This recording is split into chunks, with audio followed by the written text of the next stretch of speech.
আসসালামু আলাইকুম প্রিয় শিক্ষার্থী, সবাই আশা করি আমাকে ক্লিয়ারলি শুনতে পাচ্ছেন। একটু জানাবেন যে সবাই ক্লিয়ারলি শুনতে পাচ্ছেন কিনা এবং ভিডিও ক্লিয়ারলি দেখতে পাচ্ছেন কিনা। এটুকু একটু এনশিওর করবেন সবাই ক্লিয়ারলি শুনতে পাচ্ছেন কিনা এবং ভিডিও ক্লিয়ারলি দেখতে পাচ্ছেন কিনা, আমাকে একটু এনশিওর করবেন। আর একটু যারা যুক্ত হয়েছেন তারা অবশ্যই ক্লাসটা শেয়ার করে দিবেন ফ্রেন্ডদের মাঝে। যারা যুক্ত হয়েছেন ক্লাসটা ফ্রেন্ডদের মাঝে শেয়ার করবেন এবং ফ্রেন্ডদেরকে মেনশন করে ক্লাসে নিয়ে আসবেন, সেই প্রত্যাশা রেখে আমরা ক্লাসটা শুরু করব। আজকে আমরা আলোচনা করব হচ্ছে বিলাসী গল্পটি। কি আলোচনা করব বলুন তো? বিলাসী গল্পটি, এটা আমাদের আজকের আলোচ্য বিষয়। আমরা ইনশাল্লাহ বিলাসী গল্পটি পুরোপুরি শেষ করব আজকে ইনশাল্লাহ। বিলাসী গল্পটি আমরা পুরোপুরি শেষ করব। তো আপনারা অবশ্যই অবশ্যই বিলাসী গল্পের মূল কথা যেটা আছে সেটা নিয়ে আমাদের আলোচনা থাকবে। গুড, অল ক্লিয়ার, একজন জানিয়েছেন যে সাউন্ড ক্লিয়ার আছে। আপনারা বিলাসী গল্পটা যে আছে, আমরা অলরেডি অপরিচিত গল্পটা আলোচনা করেছিলাম, আর আজকে আমরা ইনশাল্লাহ বিলাসী গল্পটা আলোচনা করব। ঠিক আছে?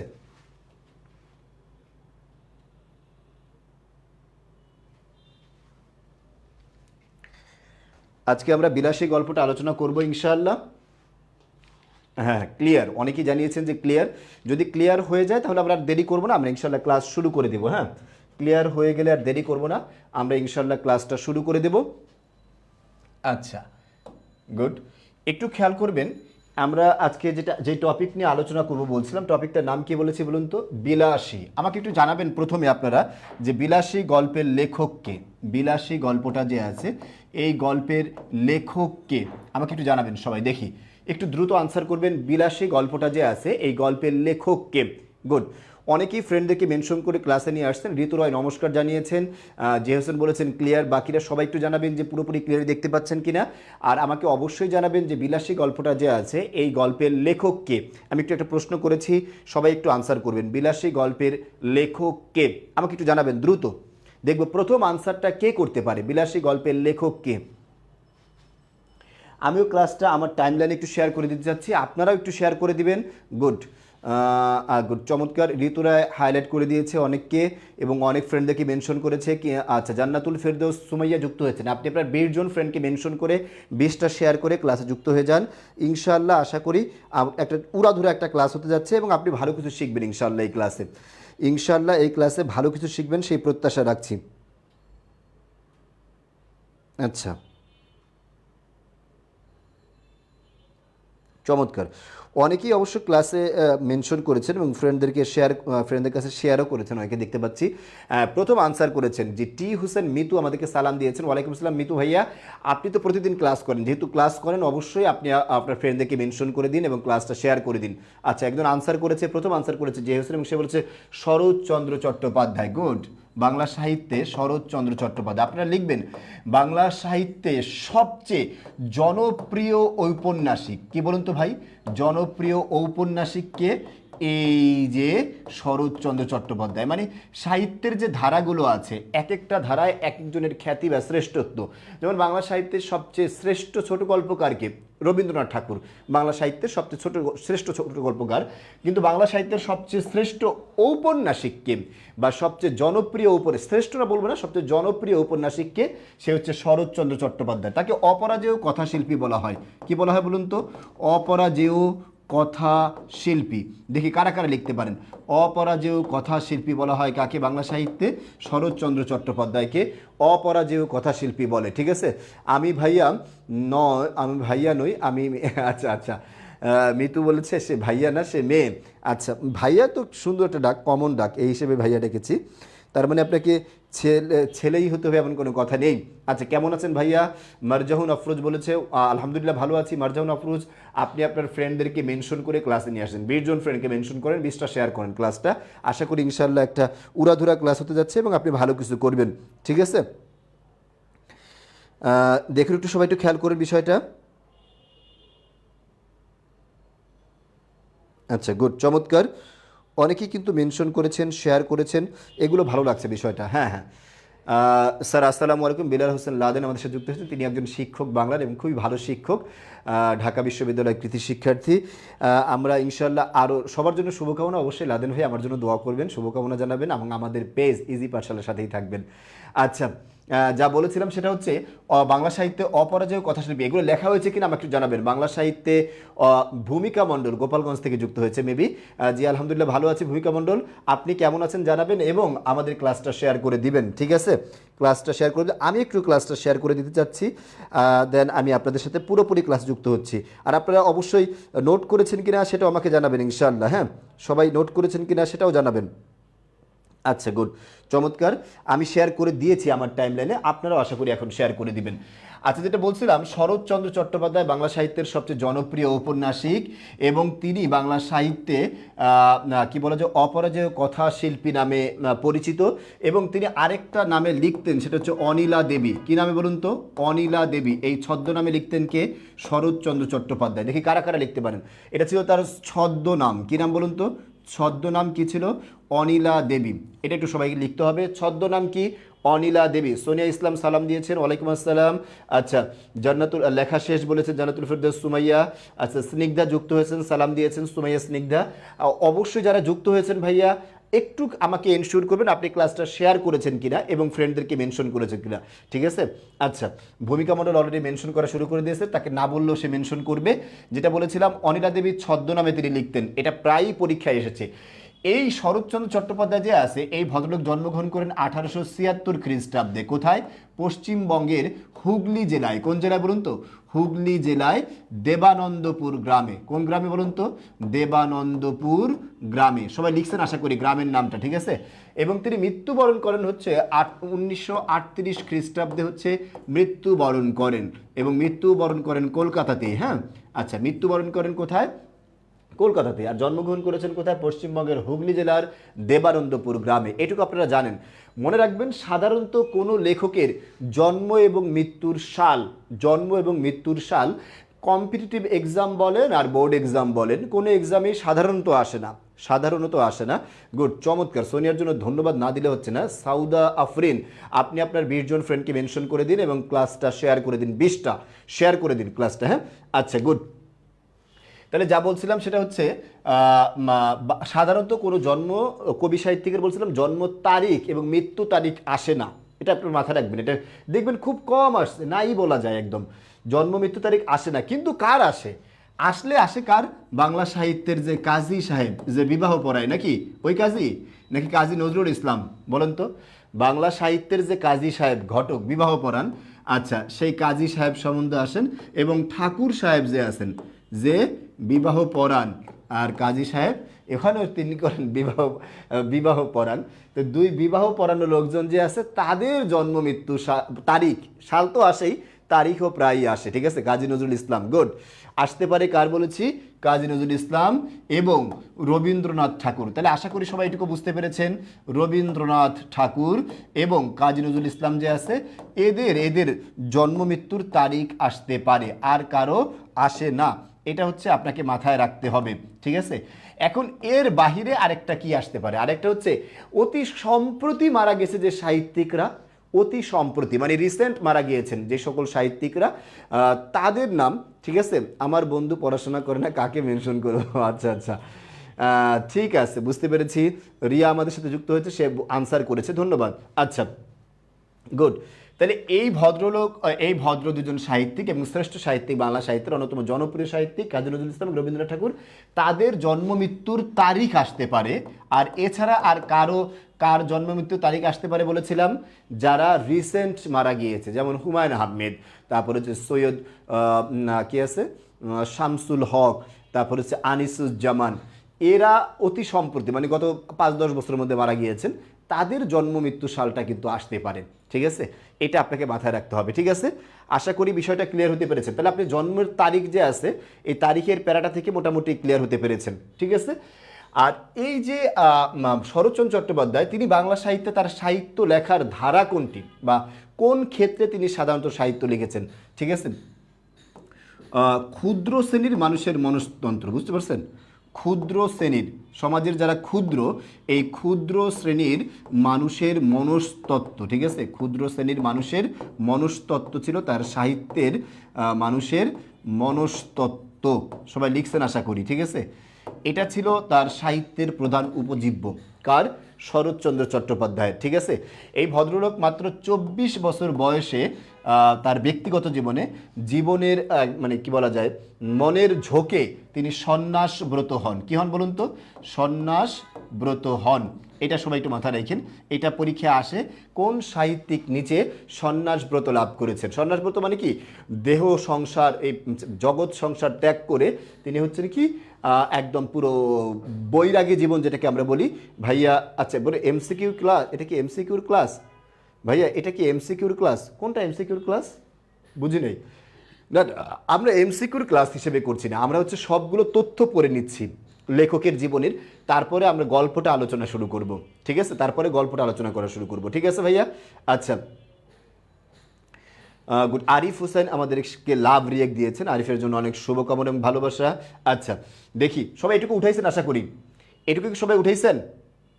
আচ্ছা না না, আমরা পুরো গল্পটাই আলোচনা করব, বিলাসী গল্পটা একে একে শুরু করছি আর কি। লেখকের জীবনী শেষ হলে তারপর হচ্ছে আমরা মূল গল্পের আলোচনায় যাব। ঠিক আছে, সবাই এটুকু বুঝতে পেরেছেন? আশা করি এটুকু ক্লিয়ার।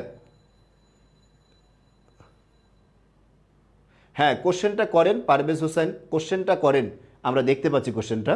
আচ্ছা তাহলে আমরা যেখানে ছিলাম সেটা একটু সবাই একটু খেয়াল করুন। যা বলছিলাম সেটা হচ্ছে এই যে মানুষের মনস্তত্ত্ব ছিল তার জীবনের বা সাহিত্যের অন্যতম উপজীব্য, এই বিখ্যাত সাহিত্যিক 1923 খ্রিস্টাব্দে, কত খ্রিস্টাব্দে বলুন তো? 23 খ্রিস্টাব্দে কলকাতা বিশ্ববিদ্যালয় থেকে জগত্তারিণী পুরস্কার লাভ করেন। কি বলুন তো ভাই? জগত্তারিণী পুরস্কার লাভ করেন। কোন বিশ্ববিদ্যালয় থেকে? কলকাতা বিশ্ববিদ্যালয় থেকে জগত্তারিণী পুরস্কার লাভ করেন। এবং 1936 খ্রিস্টাব্দে তিনি ঢাকা বিশ্ববিদ্যালয় থেকে, ঢাবি থেকে, ঢাকা বিশ্ববিদ্যালয় থেকে doctor of literature, doctor of literature DLitt, doctor of literature DLitt degree লাভ করেন। কোন বিশ্ববিদ্যালয় থেকে? ঢাকা বিশ্ববিদ্যালয় থেকে। হ্যাঁ এমসিকিউ তো কালকে করাবো, আজকে রে ভাই আজকে তো তোমার গল্পটা পড়ানো শেষ করব। আজকে গল্প পড়ানো শেষ করব ইনশাআল্লাহ। ঠিক আছে, সবাই আশা করি বিষয়টা ক্লিয়ার হতে পেরেছেন। হ্যাঁ এগুলো পরীক্ষায় প্রশ্ন আসছে, মানে লেখকের জীবনী আমরা আলোচনা করব না। এখন বলুন তো এই শরৎচন্দ্র চট্টোপাধ্যায়ের সবচেয়ে জনপ্রিয় উপন্যাস কোনটা? সবচেয়ে জনপ্রিয় উপন্যাস শরৎচন্দ্র চট্টোপাধ্যায়ের সবচেয়ে জনপ্রিয় উপন্যাস কোনটি? দেখি কে বলতে পারেন সবচেয়ে জনপ্রিয় উপন্যাস। আপনাদের জন্য প্রশ্ন রাখলাম, আপনারা আনসার করবেন। আর সবচেয়ে শ্রেষ্ঠ উপন্যাস, দুটা কিন্তু আলাদা। তার সবচেয়ে জনপ্রিয় উপন্যাস যেটা আছে সেটা বাংলা সাহিত্যের সবচেয়ে জনপ্রিয় উপন্যাস, বাংলা সাহিত্যের সবচেয়ে জনপ্রিয় উপন্যাস কি বলুন তো? সেটার নাম হচ্ছে দেবদাস। কারা কারা আনসার করতে পারছেন দেখব। বাংলা সাহিত্যের বা শরৎচন্দ্রের সবচেয়ে জনপ্রিয় উপন্যাসের নাম কি? দেবদাস। আর সবচেয়ে শ্রেষ্ঠ উপন্যাসের নাম হচ্ছে শ্রীকান্ত। কি বলুন তো ভাই? শ্রীকান্ত, এটা হচ্ছে তার শ্রেষ্ঠ উপন্যাস। এর বাহিরে তিনি আরও কয়েকটা না, শ্রেষ্ঠ হচ্ছে শ্রীকান্ত হোসেন আলী, আর সবচেয়ে জনপ্রিয় কিন্তু দেবদাস। এটা একটু মাথায় রাখতে হবে, দুটো কিন্তু আলাদা। ঠিক আছে? আচ্ছা এছাড়াও তিনি আরও কতগুলো বিখ্যাত উপন্যাস লিখেছেন, তার মধ্যে একটা হচ্ছে পথের দাবি। কি বলুন তো ভাই? পথের দাবি। এই উপন্যাসটা ব্রিটিশ সরকার কর্তৃক বাজেয়াপ্ত হয়েছিলেন। আচ্ছা তারপরে আরেকটা হচ্ছে পল্লী সমাজ। কি বলুন তো ভাই? পল্লী সমাজ তার একটা বিখ্যাত উপন্যাস। দেনা পাওনা তার একটা বিখ্যাত উপন্যাস। দেখি কারা কারা এগুলো নোট করতে পেরেছেন। এগুলো পরীক্ষায় আসে প্রায়, হ্যাঁ দেনা পাওনা এগুলো প্রায় পরীক্ষায় আসে, আমরা এগুলো নিয়ে আলোচনা, এগুলো এই জন্য লিখে রাখতে হবে, আমাদের জানা থাকতে হবে। ঠিক আছে? আচ্ছা পথের দাবি, পল্লী সমাজ, কি আছে দেনা পাওনা, চরিত্রহীন তার একটা বিখ্যাত উপন্যাস চরিত্রহীন। ঠিক আছে, দেখি কারা কারা লিখতে পারছেন এগুলো। এগুলো তার শ্রেষ্ঠ উপন্যাস, বিভিন্ন সময় এগুলো পরীক্ষায় এসে থাকে। হ্যাঁ তাহলে মোটামুটি আমরা শরৎচন্দ্র চট্টোপাধ্যায় সম্বন্ধে একটা ওভারভিউ পেয়েছি, শরৎচন্দ্র চট্টোপাধ্যায় সম্বন্ধে একটা ওভারভিউ পেয়েছি আশা করি ইনশাআল্লাহ, তাই না? সবাই কি এটা বুঝতে পেরেছেন? শরৎচন্দ্র চট্টোপাধ্যায় সম্বন্ধে সবাই কি ক্লিয়ার? আচ্ছা আমরা তাহলে এখন ইনশাল্লাহ গৃহদাহ, চমৎকার, গৃহদাহ তার একটা বিখ্যাত উপন্যাস। গৃহদাহ, ঘরের আগুন, ঠিক আছে, তবে ঘরের যন্ত্রণা, এটা তার বিখ্যাত উপন্যাস। ঠিক আছে? আচ্ছা তাহলে আমরা এখন ইনশাল্লাহ মূল কবিতা জন্য মূল গল্প যে আছে গল্প আলোচনা করতে। আমাদের প্রায় 30 জন বন্ধু ক্লাসটা দেখছেন, আমি চাবো যে আপনারা আবার একটু শেয়ার করে বাকি বন্ধুদেরকেও ক্লাসে নিয়ে আসবেন। ঠিক আছে? বাকি বন্ধুদেরকেও ক্লাসে নিয়ে আসবেন। একটু খেয়াল করবেন, আমরা এই গল্পের মধ্যে প্রথমে যে বিষয়টা জানবো বা শিখবো সেটা হচ্ছে এই গল্পের চরিত্রগুলো কি কি আছে। ঠিক আছে? চরিত্রগুলো কি আছে, চরিত্র বিশ্লেষণ করলেই গল্প বিশ্লেষণ হয়ে যাবে আশা করি ইনশাআল্লাহ। ঠিক আছে? এক কথা যদি আপনি জিজ্ঞেস করেন যে এই গল্পের উপজীব্য কি, উপজীব্য হচ্ছে, একটু খেয়াল করুন, সামাজিক বাধা। কি বলুন তো ভাই? সামাজিক যাত্রাভিমান লেখেন, বাধা না লিখে সামাজিক যাত্রাভিমান। ঠিক আছে, সামাজিক যাত্রাভিমান উপেক্ষা করে, সামাজিক যাত্রাভিমান উপেক্ষা করে দুই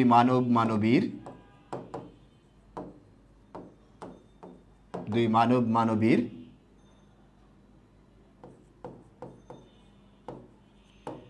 প্রেম ও সংগ্রামের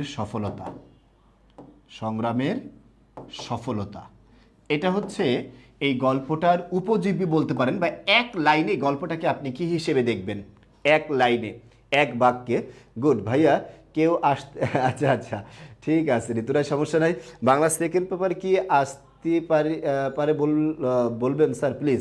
হ্যাঁ, অবশ্যই বলে দিব ইনশাল্লাহ, সবগুলোই জানানো হবে ইনশাল্লাহ। আপনি আমাদের সাথে থাকেন, একদম পুরো সুন্দর একটা আপনাদেরকে চেষ্টা করব একটা সাজেশন দেওয়ার জন্য, এবং বাংলা সেকেন্ড পার্টের যে টপিকগুলো আছে সেগুলো আমরা ক্রমান্বয়ে শেষ করার চেষ্টা করব। ফার্স্ট পার্ট শেষ হয়ে গেলে সেকেন্ড পার্টের টপিকগুলো আমরা ক্রমান্বয়ে শেষ করব, ঠিক আছে? আশা করি সবাই এখন বুঝতে পেরেছেন বিষয়টা। আমাকে জানাবেন যে পুরোপুরি ক্লিয়ার হতে পারছেন কিনা। পুরোপুরি ক্লিয়ার হতে পেরেছেন? আচ্ছা, মারজাহুন আফরোজ ওর ফ্রেন্ডদেরকে মেনশন করেই যাচ্ছেন, ভালো লাগছে, ভূমিকা হাইলাইট করে দিয়েছে, ধন্যবাদ। তাহলে আমাদের গল্পের উপজীব্যটাকে আমরা বুঝতে পেরেছি। এটা হচ্ছে গল্পের উপজীব্য। গল্পের মধ্যে দুটো চরিত্র আমরা দেখতে পাই, ঠিক আছে, যাকে কেন্দ্র করে গল্পটা। তার মধ্যে একজন ছিলেন হচ্ছে মৃত্যুঞ্জয়। কি বলুন তো? মৃত্যুঞ্জয়। এই মৃত্যুঞ্জয় মানুষটা কেমন, এটা নিয়ে আলোচনা করতে গেলে গল্পের অনেকটা আলোচনা চলে আসবে। পাশাপাশি আরেকটা চরিত্র আছে গল্পের মধ্যে, তাকে আমরা এখানে আলাদা করে রাখলাম, পরবর্তীতে গল্পের প্রয়োজনে আমরা তাকে নিয়ে নেব। সে হচ্ছে কে? গল্পের নায়িকা বিলাসী। কে বলুন তো ভাই? গল্পের নায়িকাকে বিলাসী। আচ্ছা, তাহলে আমরা খেয়াল করলাম এই যে মৃত্যুঞ্জয় যে আছে, মৃত্যুঞ্জয় আসলে কেমন মানুষ? মৃত্যুঞ্জয় হচ্ছে একজন খুবই সরল সহজ, ঠিক আছে, সরল সহজ সাধারণ মানুষ আমরা বলতে পারি। কেমন মানুষ বলুন তো? সাধারণ মানুষ, যার একটা কি আছে, আবার আপনাকে আমরা বলতে পারি কি এতিম। এতিম মানে হচ্ছে যার বাবা মা নেই, ঠিক আছে, অথবা দুনিয়াতে তার কেউ আপনজন কেউ নেই, আপনজন হারা। তাহলে এটা ব্যক্তি, এই ওনার চরিত্র। এবং তিনি কেমন ছিলেন? তিনি হচ্ছেন থার্ড ক্লাস যে আছে, থার্ড ক্লাস বা অষ্টম শ্রেণী। থার্ড ক্লাস মানে কোন শ্রেণী বলুন তো? থার্ড ক্লাসের স্টুডেন্ট ছিলেন, থার্ড ক্লাসের শিক্ষার্থী ছিলেন। এবং তিনি যে শিক্ষার্থী ছিলেন, তিনি কোন যেই স্কুলে ছিলেন সেই স্কুলে তিনি থার্ড ক্লাস মানে হচ্ছে অষ্টম শ্রেণী। এটা একটু ভালো করে মনে রাখতে হবে। থার্ড ক্লাস মানে যদি অষ্টম শ্রেণী হয়, তাহলে আমাকে বলেন তো সেকেন্ড ক্লাস মানে কোন শ্রেণী? দেখি কারা কারা বলতে পারেন। থার্ড ক্লাস মানে যদি অষ্টম শ্রেণী হয়, তাহলে সেকেন্ড ক্লাস মানে কোন শ্রেণী? কারা কারা বলতে পারবেন দেখবো আমরা ইনশাল্লাহ, জানাবেন। থার্ড ক্লাস মানে যদি অষ্টম শ্রেণী হয়, তাহলে সেকেন্ড ক্লাস মানে হচ্ছে কোন শ্রেণী? একটু জানাবেন আমাদেরকে।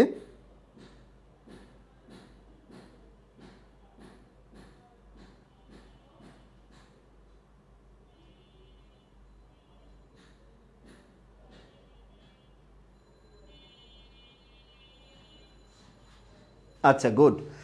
এই যে আনসার করে ফেলেছেন একজন, না সপ্তম শ্রেণীর ঋতু রয়, এটা একটা ভুল। এই ভুলটার জন্য আনসার করে জিজ্ঞেস করুন। শায়লা ইয়াসমিন আনসার করেছে, ও বলেছে ভাই এটা নবম শ্রেণী। গুড, এই দিকে নিচে নামবে। হ্যাঁ, নবম শ্রেণী হচ্ছে সেকেন্ড ক্লাস, তাহলে ফার্স্ট ক্লাস কি হয় বলুন তো?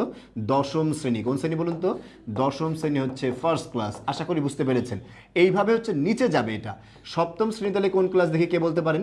সপ্তম শ্রেণী হচ্ছে ফোর্থ ক্লাস। কি বলুন তো? Fourth class. এবং ষষ্ঠ শ্রেণী হচ্ছে আপনার ফিফথ ক্লাস। কি? Fifth class. আশা করি এইটুকু সবাই ক্লিয়ার, এইটুকু সবাই ক্লিয়ার হতে পেরেছেন, ঠিক আছে? 9, গুড, চমৎকার। এই যারা আনসার করতে পেরেছেন তাদের জন্য অবশ্যই অনেক শুভকামনা এবং ভালোবাসা। আশা করি ক্লিয়ার বিষয়টা, ঠিক আছে?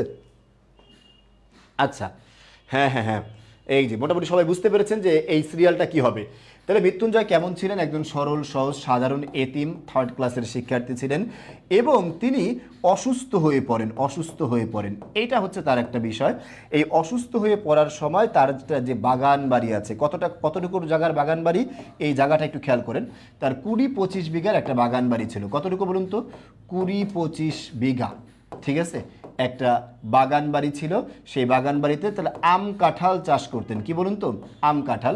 এই আম কাঁঠাল বিক্রি করেই তার ইজারা দিয়েই তার সারা বছরের যে খরচ, সেই খরচটা চলে যেত। ঠিক আছে, সুমাইয়া ইসলাম যুক্ত হয়েছেন ক্লাসে, আশা করি ইনশাল্লাহ ফ্রেন্ডদেরকে মেনশন করে তাদেরকে যুক্ত করে নেবেন ক্লাসে। ঠিক আছে, যেটা বলছিলাম আম কাঁঠালের বাগান ছিল তার, সেটা কত বিঘার বলছিলাম? 20-25 বিঘার একটা আম কাঁঠালের বাগান ছিল। এবং তিনি এই কাঁঠালের বাগান যে আছে, বাগান ইজারা দিয়েই তার ব্যবসা, মানে কি বলা যায়, সংসার চলতো অথবা জীবন চলতো, আমরা এটা বলতে পারি। কার? মৃত্যুঞ্জয়। ঠিক আছে, তাহলে মানে এই একটা পোড়া বাড়িতে, মানে যেখানে আমরা দেখতে পাই যে সেই অসুস্থ হওয়ার পরে তিনি এই পোড়া বাড়িতেই অবস্থান করেছিলেন। তিনি প্রায় অসুস্থ ছিলেন 2.5 মাস। কত মাস বলুন তো? 2.5 মাস। এটা আপনার মাথায় রাখতে হবে, 2.5 মাস তিনি অসুস্থ ছিলেন বলে উল্লেখ আছে বইতে। আর হচ্ছে তিনি শয্যাশায়ী ছিলেন কত মাস, কতটুকু সময়? শয্যাশায়ী ছিলেন হচ্ছে 1.5 মাস। একটু সবাই হিসাব করে লিখে নেন, 1.5 মাস ছিলেন শয্যাশায়ী। শয্যাশায়ী মানে বিছানায় শুয়েছিলেন কতদিন? 1.5 মাস। শয্যাশায়ী ছিলেন কত মাস? 1.5 মাস। আচ্ছা, আর আপনার প্রায় 10 থেকে 15 দিন, এটা মাথায় রাখতে হবে, 10 থেকে 15 দিন ছিলেন তিনি অচৈতন্য অবস্থায়। অচৈতন্য মানে তার চেতনা ছিল না, জ্ঞানহীন ছিলেন। 10 থেকে কত দিন? 15 দিন ছিলেন কি? অচৈতন্য অবস্থায় অথবা জ্ঞানহীন আমরা বলতে পারি। জ্ঞানহীন ছিলেন কত বছর, কতদিন? 10 থেকে 15 দিন। সবাই আশা করি লিখছেন বিষয়টা। অ্যানি আক্তার ফাহিমা ক্লাসে যুক্ত হয়েছেন, ধন্যবাদ। সালাম দিয়েছেন, ওয়ালাইকুম আসসালাম। ক্লাস অনেকক্ষণ হয়ে গেছে, তথ্যগুলো লিখে নেবেন। এগুলো সব বিলাসী গল্পের তথ্য। কোন গল্পের বলুন তো? বিলাসী গল্পের তথ্য। সবাই একটু আমরা ধীরে ধীরে গল্পটার দিকে আগাবো একে একে ইনশাল্লাহ। তো আশা করি ইনশাল্লাহ সবাই একটু লেখা হয়েছে। লেখা হলে অবশ্যই জানাবেন যে ডান, লেখা হলে ডান। তিনি অসুস্থ ছিলেন কত মাস বলেছিলাম? 2.5 মাস। 2.5 মাসের রোগী ছিলেন। ঠিক আছে, আর শয্যাশায়ী ছিলেন 1.5 মাস। 10 থেকে 15 দিন ছিলেন তিনি কি? জ্ঞানহীন বা অজ্ঞান ছিলেন। আচ্ছা, তাহলে আশা করি এটুকু সবাই ক্লিয়ার। জি স্যার, একজন বলেছেন যে জি স্যার, ক্লিয়ার হতে পেরেছেন। এরপর আরেকটা বিষয় হচ্ছে, এই ভদ্রলোক যখন অসুস্থ হয়ে যান, মৃত্যুঞ্জয়দের যে গ্রামটা ছিল, একটু খেয়াল করেন, মৃত্যুঞ্জয়দের যে গ্রামটা ছিল অসুস্থ হওয়ার আগে, মনে করেন তাদের গ্রামটা ছিল এই জায়গায়, তাদের গ্রামটা, এই গ্রাম থেকে তারা প্রায় 4 কোষ পথ বাড়ি দিয়ে, কত করে বলুন তো? 4 কোষ, মানে 2 ক্রোশ পথ, গতায়াতের 4 ক্রোশ এখানে উল্লেখ আছে। ঠিক আছে, এই 2 ক্রোশ পথ পাড়ি দিয়ে তাদের গ্রাম থেকে তারা করতেন কি? স্কুলে যেতেন। তাদের স্কুলটা এখানে ছিল। ঠিক আছে, স্কুল এখানে ছিল। এই গল্পের শুরুটা হয়েছে গ্রামীণ জীবন অথবা গ্রামীণ পরিবেশের বৈচিত্র্য, গ্রামীণ পরিবেশ ও প্রকৃতির বৈচিত্র্য, গল্পের মধ্যে এটা একটা বড় অবস্থান দাঁড় করেছে। এবং গল্পের শেষও হয়েছে গ্রামীণ পরিবেশ এবং প্রকৃতির বৈচিত্র্য। একটু লিখে নেন সবাই, গ্রামীণ পরিবেশ এবং প্রকৃতির বৈচিত্র্য। গ্রামীণ পরিবেশ ও প্রকৃতির বৈচিত্র্য দিয়ে গল্প শুরু হয়েছে এবং শেষ হয়েছে। প্রকৃতির বৈচিত্র্য আলোচনা করে গল্পের শুরু ও শেষ। সবাই আশা করি লিখছেন, গল্পের শুরু ও শেষ কি আলোচনা করে বলুন তো? গ্রামীণ পরিবেশ ও প্রকৃতির বৈচিত্র্য দিয়ে গল্পের শুরু এবং শেষ। ডান, আশা করি, তাই না? আচ্ছা, সেখানে আপনি দেখবেন এই গ্রামের যে রাস্তাটা আছে, তাদের যাতায়াত ব্যবস্থা খুবই খারাপ ছিল। তাদের দেখতো যে গ্রীষ্মকালে তারা কী করতেন? ধুলার সাগর পাড়ি দিয়ে দিতেন, আর শীতকালে ধুলার সাগর পাড়ি দিতেন, আর বর্ষাকালে তারা কী করতেন? গ্রীষ্মকালে ধুলার সাগর পাড়ি দিতেন, আর বর্ষাকালে তারা কী করতেন? কাদার সাগর পাড়ি দিয়ে দিতেন। তার মানে তাদের যাতায়াত ব্যবস্থা খুবই খারাপ ছিল। তার মানে এখানে তিনি একটা বেশি উল্লেখ করতে চাচ্ছেন যে তাদের যে সরকার ব্যবস্থা অথবা তাদের যে কি বলা যায়, প্রশাসনিক ব্যবস্থা আমরা বলতে পারি, প্রশাসনিক ব্যবস্থা, সেই ব্যবস্থায় গ্রামের অবস্থা খুবই খারাপ ছিল। কেন খারাপ ছিল?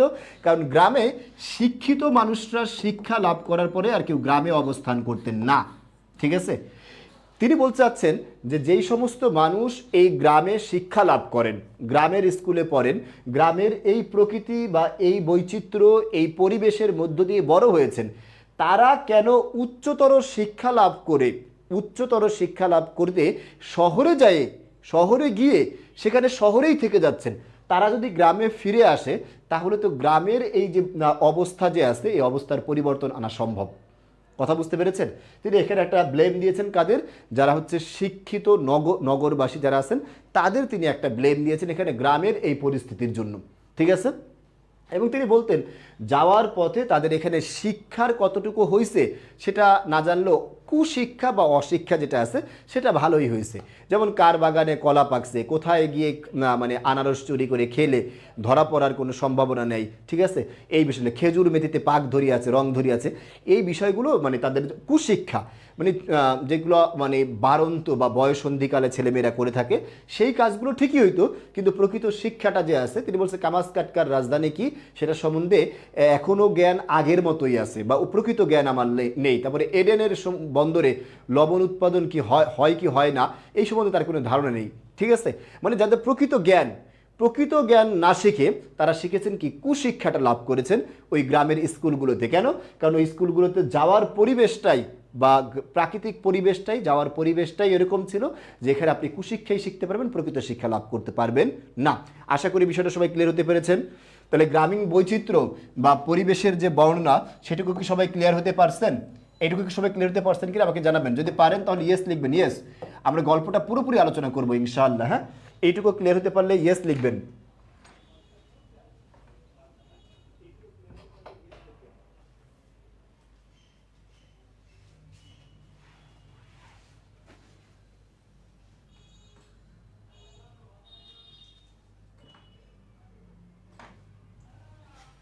আচ্ছা আচ্ছা, গুড, অনেকেই ইয়েস লিখে ফেলেছেন, ধন্যবাদ। তার মানে আপনারা অনেকেই বুঝতে পেরেছেন বিষয়টা, তাই না? ক্লিয়ার না? আচ্ছা, গুড, অনেকেই ইয়েস লিখছেন যে আমরা এইটুকু মোটামুটি ক্লিয়ার, তাই না? আমরা এবার মূল গল্প যে আছে গল্পের মধ্যে একে একে ঢুকতেছি আর কি। একটা পার্ট আমরা আলোচনা করলাম গ্রামীণ পরিবেশ বা প্রকৃতি। এর পাশে আরেকটা বিষয় মনে রাখতে হবে, এই গ্রামের রাস্তা দিয়ে অনেকেই স্কুলে যেতেন, তাদের মধ্যে একজন ছিলেন ন্যাড়া। এই ন্যাড়া হচ্ছে এই গল্পের লেখক অথবা গল্পের কথক আমরা বলতে পারি। এখানে একটু মাথায় রাখতে হবে, এই গল্পকথক ন্যাড়া যে আছে সেই শরৎচন্দ্র বলা যায়। যদি পরীক্ষায় আসে গল্পকথক কে, সেখানে ন্যাড়া না থেকে অপশনে শরৎচন্দ্র থাকে, তবে অবশ্যই কিন্তু আনসার শরৎচন্দ্র হবে, এটা মাথায় রাখতে হবে। কারণ হচ্ছে এই ন্যাড়ার মধ্যেই শরৎচন্দ্র যে আছে তার বাল্যকাল অর্থাৎ প্রাথমিক জীবনের একটা চিত্র ফুটে উঠেছে। প্রাথমিক জীবনের চিত্র ফুটে উঠেছে কার মাধ্যমে? শরৎচন্দ্রের। সেটা হচ্ছে ন্যাড়ার মাধ্যমে। সবাই একটু লিখে নেন, ন্যাড়ার মধ্যেই শরৎচন্দ্র চট্টোপাধ্যায় যে আছে তার প্রাথমিক জীবনের একটা চিত্র ফুটে উঠেছে, পরীক্ষায় আসবে, ঠিক আছে। ন্যাড়া গল্পের কথক, গুড, ন্যাড়া গল্পের কি কথক। তাহলে যদি ন্যাড়া না থাকে তাহলে অপশনে আমরা কি দেবো? শরৎচন্দ্র অথবা লেখক, এটা হচ্ছে আনসার। আপনার মাথায় রাখতে হবে বিষয়টা, ঠিক আছে। আচ্ছা, সুমাইয়া আনসার করেছে, ঠিক আছে। সুমাইয়া ফ্রেন্ডদেরকে মেনশন করেন, ক্লাসে অংশগ্রহণ। তো ন্যাড়াও চাইতেন এখানে, এবং তিনি দেখতেন তার যাওয়ার পথে তার একজন সহ শিক্ষার্থী ছিলেন, ঠিক আছে, তার সহপাঠী ছিলেন। সেই সহপাঠীর নাম কি? মৃত্যুঞ্জয়। কি বলুন না? মৃত্যুঞ্জয়। এই মৃত্যুঞ্জয় ছেলেটা কেমন? সে হচ্ছে প্রকৃতপক্ষে সে কেমন ছিল সেটা আমরা আলোচনা করেছি, কিন্তু গ্রামের মানুষের চোখে সে ছিল কেমন? সে ছিল একটা নষ্ট ছেলে। কেমন ছেলে? নষ্ট ছেলে। কারণ সে গাঁজা খায়, এরকম বাজে মন্তব্য তার সম্বন্ধে, গুলি খায়, এরকম। গুলি মানে হচ্ছে গুল, মানে তামাক পাতা যে আছে না, তামাক পাতাটাকে শুকিয়ে গুঁড়ো করে ওটা দাঁতের মধ্যে দিয়ে রাখে, অনেকে দেখবেন বুড়ো মানুষ এটা ইউজ করে থাকে। এটা ওয়ান কাইন্ড অফ একটা মাদকের মতো এবং নেশা জাতীয়, ঠিক আছে। আচ্ছা আচ্ছা, তো তাহলে সবাই আশা করি বিষয়টা বুঝতে পেরেছেন। তো এই যে গাঁজা খায়, গুলি খায় যে আছে না গ্রামের মানুষ, এগুলো যে বলে বেড়ায়, আসলে গ্রামের মানুষ বলে বেড়ায় না, গ্রামের মানুষকে এগুলো বলতে একজন সাহায্য করে বা একজন গ্রামের মানুষকে উদ্বুদ্ধ করে, সে হচ্ছে তার একজন জ্ঞাতি খুড়া। জ্ঞাতি খুড়া মানে হচ্ছে দুঃসম্পর্কের আত্মীয়। কেমন আত্মীয় বলুন তো? দুঃসম্পর্কের আত্মীয় বা চাচা বলতে পারেন আপনারা। জ্ঞাতি খুড়া মানে কি? দুঃসম্পর্কের চাচা। সে এই সমস্ত মানে বাজে কথাগুলো মৃত্যুঞ্জয় সম্বন্ধে বলে বেড়াতেন। আর ওই কারণেই গ্রামের মানুষ এই মানে মৃত্যুঞ্জয়কে অতটা দেখতে পারতেন না, মনে করতেন সে একজন নষ্ট বালক। কিন্তু প্রকৃতপক্ষে সবাই জানতেন যে মৃত্যুঞ্জয় আসলে ভালো ছেলে। মৃত্যুঞ্জয় কী করছে? ভালো ছেলে, ঠিক আছে। সবাই কথাটুকু এটুকু সবাই ক্লিয়ার? আচ্ছা, ঠিক আছে। তঞ্জুমা রহমান, আপনি আমাদের সাথে যুক্ত হয়েছেন এবং ক্লাসে থাকেন, আশা করি ইনশাআল্লাহ ভালো কিছু পাবেন, ঠিক আছে ভাইয়া। এবং ক্লাসটা অবশ্যই মেনশন করে দিবেন ফ্রেন্ডদেরকে এবং শেয়ার করে দিবেন ক্লাসটা, ঠিক আছে। সবার কাছে অনুরোধ রইল। তাহলে মৃত্যুঞ্জয় এই বিষয়টা জানতেন, সেটা আমরা বলেছিলাম না। মৃত্যুঞ্জয় যে ভালো ছেলে এটা গ্রামের মানুষরা জানতেন। ভালো ছেলে বলেই গ্রামের মানুষ তার কাছ থেকে ছেলেদের মাধ্যমে বা তাদের সন্তানদের মাধ্যমে বিভিন্ন সাহায্য গ্রহণ করতো। কিভাবে? যে বলতো আমার বই হারিয়ে গেছে, ঠিক আছে, অথবা বেতন দেওয়ার মতো টাকা নেই, আমাদেরকে কিছু টাকা দাও।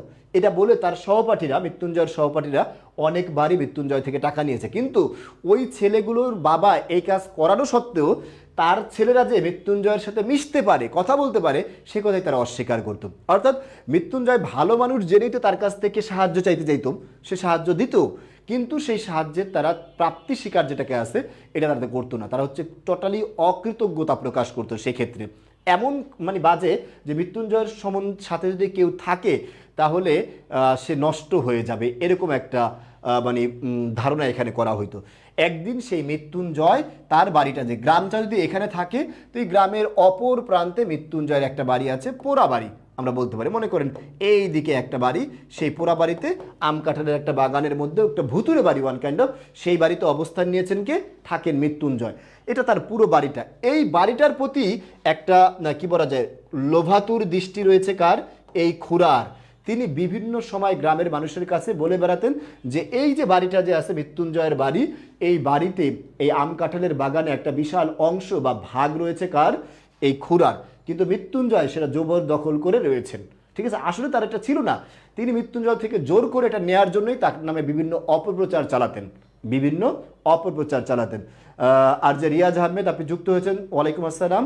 ক্লাসে যেহেতু আসছেন 20 জন ফ্রেন্ডকে মেনশন করে ক্লাসটা শেয়ার করে দেন। আশা করি ইনশাআল্লাহ আপনারা টাইম লাইনে, যারা একটু টাইম লাইনে শেয়ার করছেন, কারণ নিজের টাইম লাইনে ক্লাসটা শেয়ার করছেন, এরকম কারা কারা আছে দেখিন তো, নিজের টাইম লাইনে ক্লাসটা শেয়ার করেছেন। টাইম লাইনে যারা আছেন, টাইম লাইনে শেয়ার করছেন, তারা একটু একটু একটু জানাবেন যে ডান। যারা নিজের টাইম লাইনে শেয়ার করছেন তারা অবশ্যই একটু জানাবেন যে ডান, আমরা শেয়ার করেছি। গুড।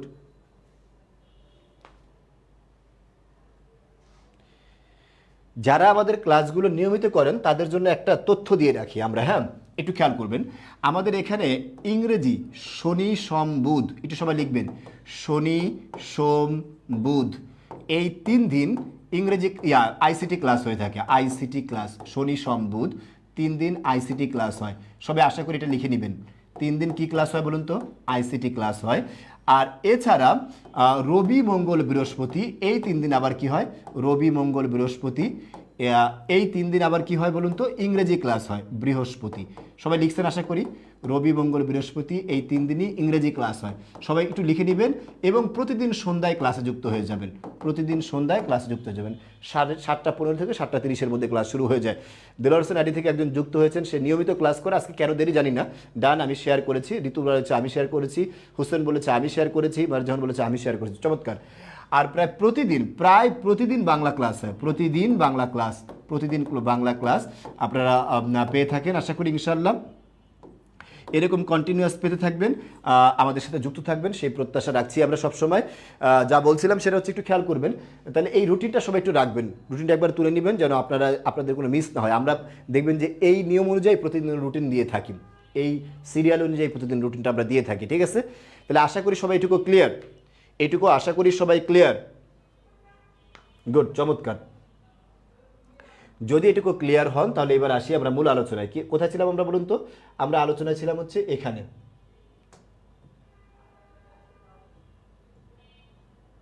আচ্ছা,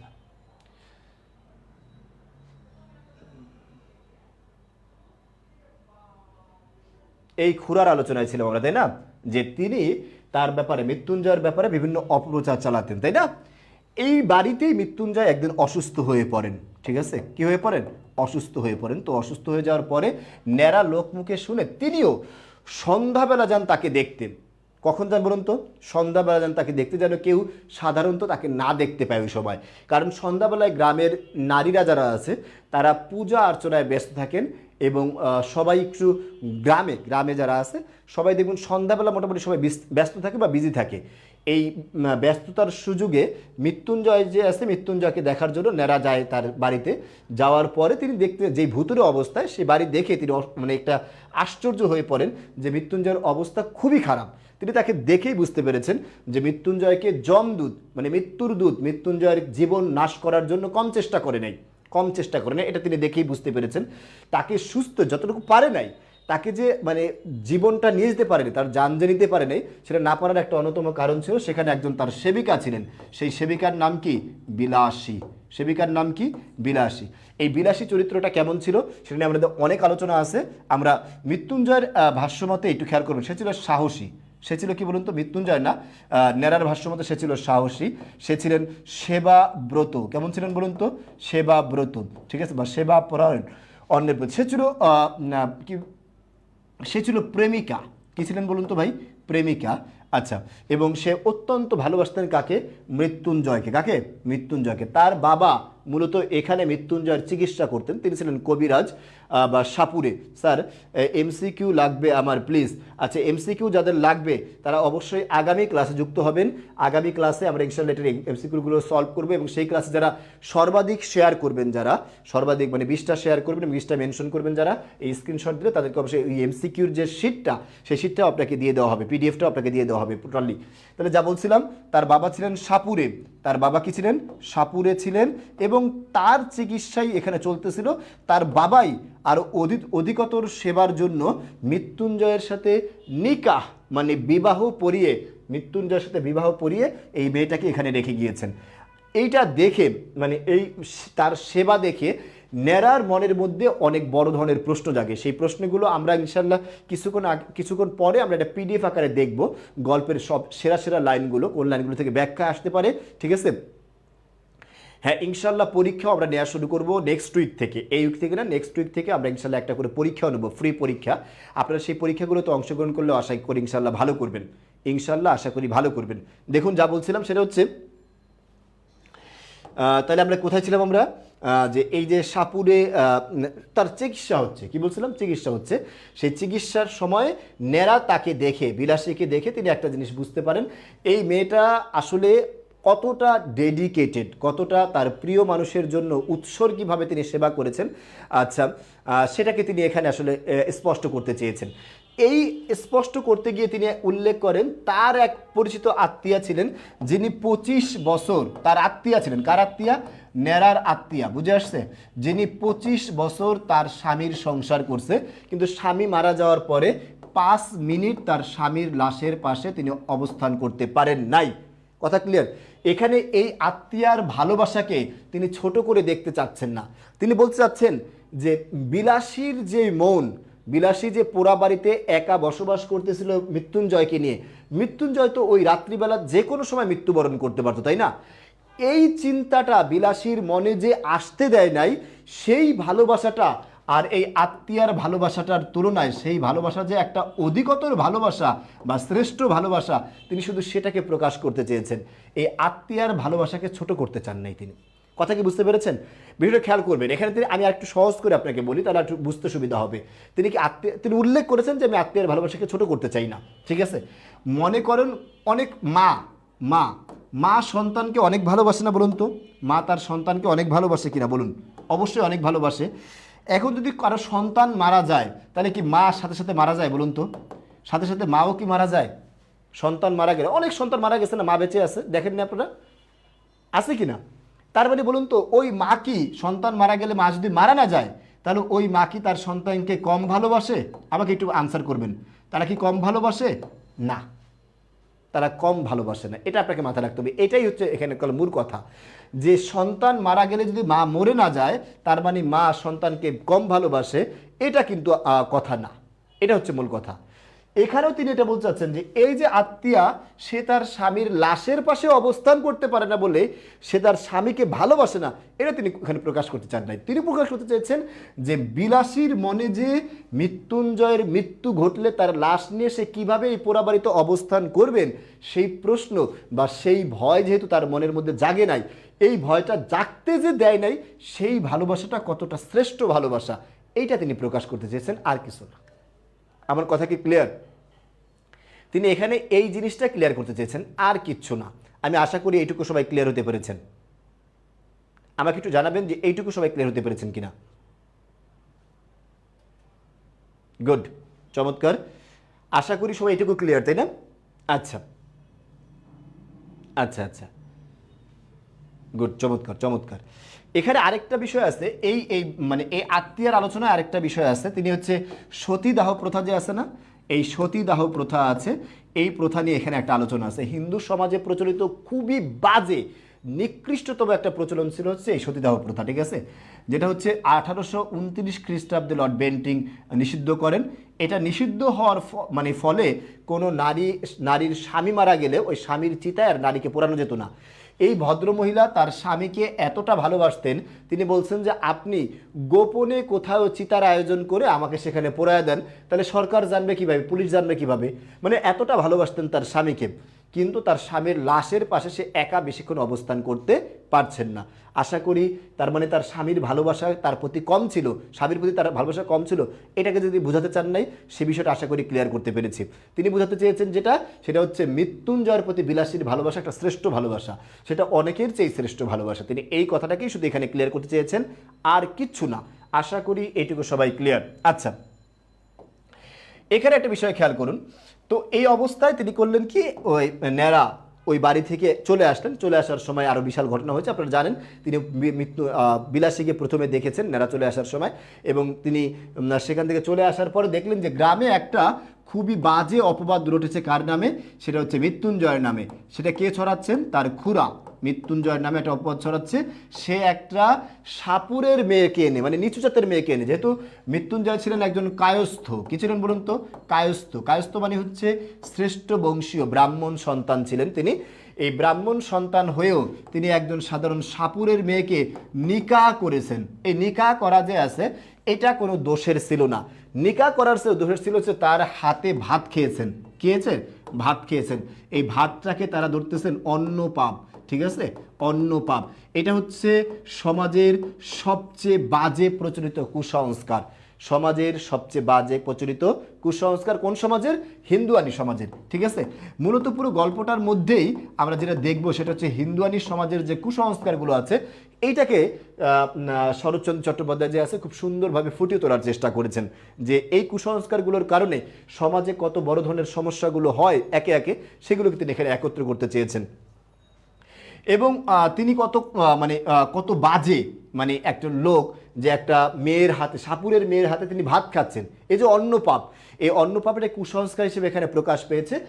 এখন কথা হচ্ছে তিনি এখানে একটা সুন্দর যোগ সাজস করেছেন আরেকটা ঘটনার সাথে, যে আমরা এই ঘটনা শুনে আপনার মনে হতে পারে কি গ্রামের মানুষ মনে হয় খুবই নিষ্ঠুর, ঠিক না?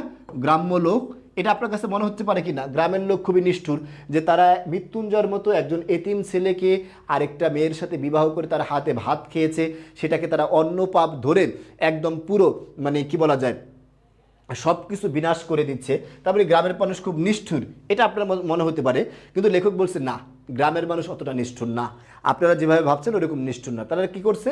তারা আমাদের গ্রামেরই একজন বর্ষীয় মুখোপাধ্যায় আছেন, তার বিধবা পুত্রের বধূ যে আছে, সে 2 বছর তার স্বামী মারা যাওয়ার পরে 2 বছর জীবনের বৈরাগ্য লাভ করেন, ঠিক আছে। বৈরাগ্য লাভ করে তাকে যেখান থেকে ফিরায় নিয়ে আসতেন সেটাকে কাশীবাস বলছেন। কাশী হচ্ছে হিন্দুদের একটি পুণ্য স্থান, তীর্থস্থান।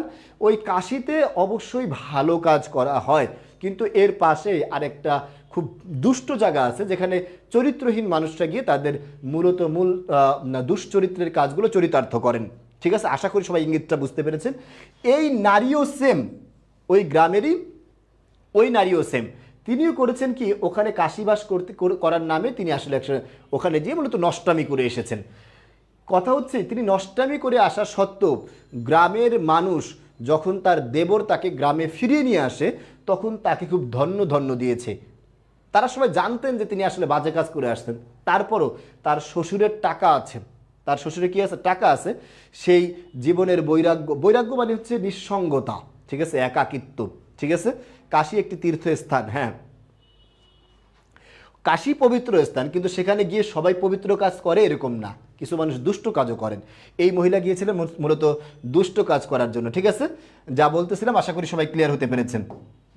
তারপরে গ্রামের মানুষ তার প্রশংসায় পঞ্চমুখ হয়েছেন কেন? কারণ তিনি ধনী মানুষ ছিলেন। তার মানে গ্রামের মানুষ ছিল কি, যার ক্ষমতা আছে, ক্ষমতাশীল মানুষ এবং ধনী মানুষ যারা আছে তাদের পক্ষে দেখবেন সবাই কথা বলার জন্য হুমড়ি খেয়ে পড়েছে, কিন্তু যার ক্ষমতা নেই, যে দুর্বলের পক্ষে কথা বলার মতো গ্রামে কোনো মানুষ খুঁজে পাবেন না। এইটাই তিনি এখানে স্পষ্ট করতে চেয়েছেন গল্পের মধ্যে। তারপরে একদিন গ্রামের মানুষ প্রায় 10-12 জন যুবক মিলে এই মৃত্যুঞ্জয়ের স্ত্রী যে আছে বিলাসীকে গ্রাম ছাড়া করার জন্য তারা করলো কি, একদিন গিয়ে বিলাসীকে গ্রাম ছাড়া করলো এবং প্রচণ্ড পরিমাণে প্রহার করলো তাকে। ঠিক আছে, এই প্রহার অবস্থায় তিনি দেখেন, একটু খেয়াল করেন, প্রহার করার পরে তাকে গ্রাম ছাড়া করেন। তাকে যখন গ্রাম ছাড়া করা হয় সেখানে কিন্তু নেরাও তাদের সাথে অংশগ্রহণ করেছিল, যদিও নেরা তাকে প্রহার করে নাই, বরঞ্চ তাকে রক্ষা করার চেষ্টা করেছিল যেন তার গায়ে প্রহার কম করা হয়। আশা করি বিষয়টা সবাই ক্লিয়ার হতে পেরেছেন। এবার আরেকটা বিষয় খেয়াল করুন, যখন বিলাসী এখান থেকে চলে যায়, পরের দিন সকালবেলা কিন্তু মৃত্যুঞ্জয় গ্রাম ছেড়ে চলে যায়। সে এই ঐশ্বর্য আভিজাত্য দেখেননি, তিনি ভালোবেসে বিলাসীর সাথে গিয়ে একদম ওই মালোপাড়া, যেটাকে বলছে সাপুরে পাড়া, এই মালোপাড়া যে আছে, মালোপাড়ায় অবস্থান করা শুরু করেছেন। ঠিক আছে, দীর্ঘদিন পরে, প্রায় 1 বছর পরে আপনার সন্ন্যাসব্রত থেকে ইস্তফা দিয়ে নেরা যখন ওই মালোপাড়ার পাশ দিয়ে ফিরছিলেন, তখন তিনি একদিন দেখেন কাকে, মৃত্যুঞ্জয়কে দেখেন, যে একদম পুরো দস্তুর সে কী হয়ে গেছেন, সাপুরু হয়ে গেছেন। মৃত্যুঞ্জয় আচ্ছা পুরো দস্তুর সাপুরি হয়ে গেছেন। তিনি এটা দেখে তার নিজের আশাটা, মনের অভিব্যক্তিটা প্রকাশ করেন যে তারও দুটা অভিব্যক্তি ছিল, সেটা হচ্ছে কি, মন্ত্র সিদ্ধ হওয়া, অর্থাৎ মন্ত্র শেখা। ঠিক আছে, আর আরেকটা হচ্ছে গোখরা সাপ ধরে পোষা। কি বলুন তো ভাই, গোখরা সাপ ধরে পোষা, এটা হচ্ছে তার কিছু মনোবাসনা ছিল। তাই তিনি নিজেকে সাপুরে বানানোর জন্য মৃত্যুঞ্জয়ের কাছে আর্জি জানান, কিন্তু বাধা হয়ে দাঁড়ান কে, বিলাসী। কে বলুন তো, বিলাসী। কিন্তু 1 মাসের তার অনর্গল চেষ্টায় বিলাসী এবং মৃত্যুঞ্জয় তাকে তাদের শিষ্য বানাতে বাধ্য হয়, এবং সে এতটাই ভালো শিষ্য হন যে 1 বছরের মধ্যে আপনার কি বলা যায়, এটা এই নেরারও যে সাপুরে হয়েছেন তারও একটা বিশাল খ্যাতি পুরো এলাকার মধ্যে ছড়িয়ে পড়ে। সবাই আশা করি ক্লিয়ার। ঠিক আছে, সবাই বিষয়টা ক্লিয়ার হতে পেরেছেন? আচ্ছা, নেরারও খ্যাতি পুরো গ্রামের মধ্যে ছড়িয়ে পড়ে। এমতো অবস্থায় যখনই সাপ ধরার বায়না আসতো, তখন এই বিলাসী যে আছে, বিলাসীটাকে অপছন্দ করতেন, কারণ হচ্ছে এটা খুবই ভয়ঙ্কর কাজ। তিনি জানতেন এটা ভয়ঙ্কর জীবজন্তু, যে কোনো সময় একটা বিপদ ঘটতে পারে। তাই তিনি সাপ ধরার বায়না আসলেই তিনি সেটাকে কোনো আজ শনিবার মঙ্গলবার এরকম বলে বিভিন্ন কথা বলে সেটাকে কী করতেন, উড়িয়ে দেওয়ার চেষ্টা করতেন। কে, এই বিলাসী, তিনি এটাকে পছন্দ করতেন না। কিন্তু তারপরেও একদিন এক গোয়ালার বাড়িতে, অথবা গোয়ালার কি বলে যেটাকে, গোয়ালিনীর বাড়িতে সাপ দেখা গিয়েছে, খরিশ গোখরা সাপ দেখা গিয়েছে। সেই সাপ ধরার জন্য কারা কারা যান, মৃত্যুঞ্জয় যায়, বিলাসী যায় এবং নেরা যায়। ঠিক আছে, বিলাসী যায় এবং কে যায়, নেরা যায়। এমতো অবস্থায় একদিন ওই সাপ ধরতে গিয়ে মাত্র 10 মিনিটের মধ্যে একটা সাপ ধরে ফেলেন কে, মৃত্যুঞ্জয়। 10 মিনিটের মধ্যে একটা সাপ ধরে ফেলেন। এর মধ্যে দ্বিতীয় সাপটা, মানে প্রথম সাপটা রেখে ঘোরার সময় দ্বিতীয় সাপটা তাকে কী করেন, আক্রমণ করেন বা কামড় দেন। এই সাপের কামড় দেওয়ার পরে তিনি করেন, কিছুক্ষণ পরে, প্রায় 10-15 মিনিট পরে তিনি বমি করেন। আর বমি করার মাত্র 30 মিনিটের মধ্যে তিনি মৃত্যুবরণ করেন। ঠিক আছে, তার মৃত্যু যখন হয় তখন তার নাম, প্রকৃতপক্ষে তার নাম কি ছিল, মৃত্যুঞ্জয়। তার নাম ছিল কি, মৃত্যুঞ্জয়, যে মৃত্যুকে জয় করতে পারে। লেখক এখানে উল্লেখ করেছেন বাপদাদার দেয়া নাম ঠিক করছেন, মিথ্যা প্রমাণিত করে সে মৃত্যুর বুকে ঢলে পড়েন। আসলে সে মৃত্যুকে জয় করতে পারেনি, বরঞ্চ মৃত্যুর বুকেই তিনি ঢলে পড়েছেন। আশা করি সবাই ক্লিয়ার। তিনি মারা যান। হ্যাঁ, তিনি কী করেন বলুন তো, মারা যান। আশা করি এইটুকু সবাই ক্লিয়ার হতে পেরেছেন। মারা যান। তিনি যখন মারা যান তখন হচ্ছে মূল ঘটনাটা, এটা মাথায় রাখতে হবে। তিনি মারা যাওয়ার সময়, মারা গেলে তারা করেন কি, বিভিন্ন ধরনের সাপুরদেরকে এনে বিভিন্ন মন্ত্রতন্ত্র দিয়ে, তাদের যে মাদুলি টাদুলি আছে এগুলো সব দিয়ে তাকে চেষ্টা করা হয় যে তার সাপের বিষ নামানোর জন্য। কিন্তু সাপের বিষ তো আর লেখকের ভাষ্যমতে বাঙালির বিষ না। বাঙালির বিষ মানে হচ্ছে বাঙালির রাগ। বাঙালির দেখবেন এই বিশাল রাগ হয়ে একদম মনে হয় যে এখনই কামড় টামড় দিয়ে ছিঁড়ে ফেলবে, অথবা মানে মাথা নামায় ফেলবে, অথবা বডি টুকরা করে ফেলবে, এরকম মনে হয়, দেহ টুকরা করে ফেলবে, কাইটা, এরকম মনে হয়। কিন্তু আদতে যে বাঙালির বিষ, এটা উপরে উপরেই বিষ, ভিতরগতভাবে তাদের মনে যে এতটা ক্ষোভ নেই, এটাকে তিনি স্পষ্ট করতে চেয়েছেন যে সাপের বিষ কিন্তু এরকম বাঙালির বিষের মতো না, খুব সস্তা বিষ নেই, এটা একবার পুষ হলে তার মৃত্যু নিশ্চিত, একবার পুষ হলে মৃত্যু নিশ্চিত। আশা করি বিষয়টা সবাই ক্লিয়ার হতে পেরেছেন। যদি এটুকু ক্লিয়ার হন, তাহলে তার যখন মৃত্যুটা হয়, মৃত্যুর পরে বিলাসী যেহেতু তাকে অনেক ভালোবাসতেন, মৃত্যুর মাত্র 7 দিনের মাথায়, কত দিনের মাথায় বলুন তো, 7 দিনের মাথায়, ঠিক আছে, 7 দিনের মাথায় আপনার বিলাসীও তাদের ঘরে যে সাপের বিষ ছিল, সাপের বিষ পান করে তিনিও মৃত্যুবরণ করেন। ঠিক আছে, কারণ সে মৃত্যুঞ্জয়কে ছাড়া সংসারে টিকে থাকবেন সেটা 7 দিনের বেশি অতিক্রম করতে পারে নাই লেখকের ভাষ্য। এখানে তার ভালোবাসাই অবশ্যই প্রকাশ পেয়েছে, ঠিক আছে। সাগর মাত্র যুক্ত হয়েছেন, মাত্র যুক্ত হয়েছেন। আমরা পুরো গল্পটা মোটামুটি শেষ করেছি। এবার আমরা দেখব এই গল্পের সেরা লাইনগুলো যে আছে, সেরা লাইনগুলো আমরা ইনশাল্লাহ একটু আলোচনা করার চেষ্টা করব। গল্পের সেরা লাইনগুলো দেখি, আপনারা একটু খেয়াল করবেন গল্পের সেরা লাইনগুলো কি কি আছে আমরা একটু দেখব। হ্যাঁ,